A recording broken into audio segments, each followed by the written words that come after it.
This video is about making this tool holder shelf to go behind this drill press here, but maybe it's actually more about being ridiculous about scrimping for materials.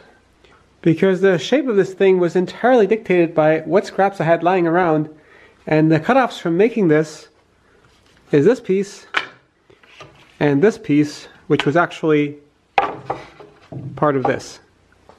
So the reason I made this is because around the drill press I usually have lots of wood chips. I just cleaned it off recently. So I like to have these little shelves behind it so I can put my drill indexes on there, which makes it easier to vacuum up the wood chips around here. And then I thought, well, actually that should attach to a piece of plywood like this, but really I don't need a big piece of plywood here because all I need is a shelf for the drill indexes. And I didn't want to attach it to the wall because I'm not sure if I want to keep this necessarily in this spot. So it made more sense to attach it to this actual workbench itself, just having some pieces of wood that come up here and hold that thing. Except this scrap of plywood here was maybe 2 centimeters less wide than the workbench up there. So if I'm going to put pieces of wood on the side to hold it, I have to butt joint it like that because I can't make this thing go behind because it's not long enough. And then these pieces need to be a little bit wider on the top than on the bottom to make up for the fact that this piece is a little bit too short. And not to waste material because it's narrower on the bottom than on the top, I cut those out of one piece of old 2x4 and I made a cut like that, which makes it wider on one side than the other without wasting material. And that was the 2x4 that was left over from this piece here, which in itself was an old piece of 2x4. And to make a shelf with a little thing on the front, I cut that part off with the table saw, which is this cut off here.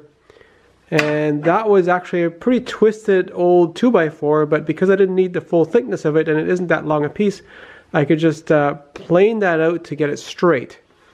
And then to raise it above the workbench, I didn't want to have crap falling behind it underneath, basically stuff falling behind the workbench off like this. So I wanted another piece of plywood there, and that's this piece here, and the height of this shelf is determined by how wide this piece of plywood is. And I wanted this to mount to the back of the shelf as well. So basically these are joined at the back of the shelf, both screwed on to the shelf, which kind of overlaps both of them.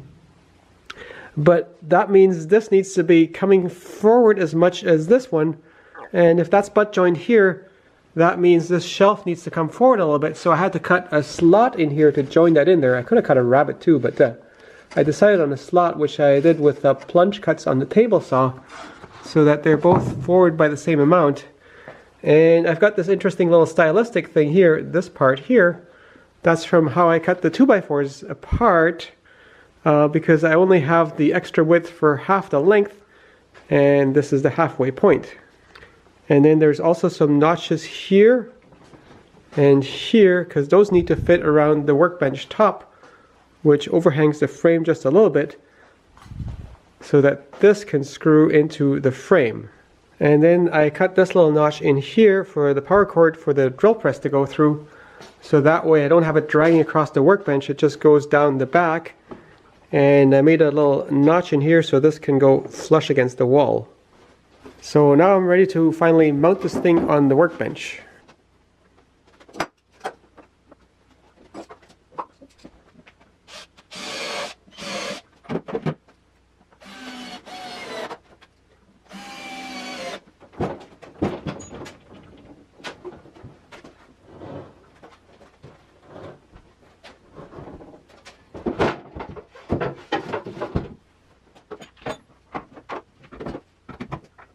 There, that's a little bit more organized than it was. And this thing for moving the workbench, I actually made a whole video about building this workbench. The whole idea is to have it dolly movable like this.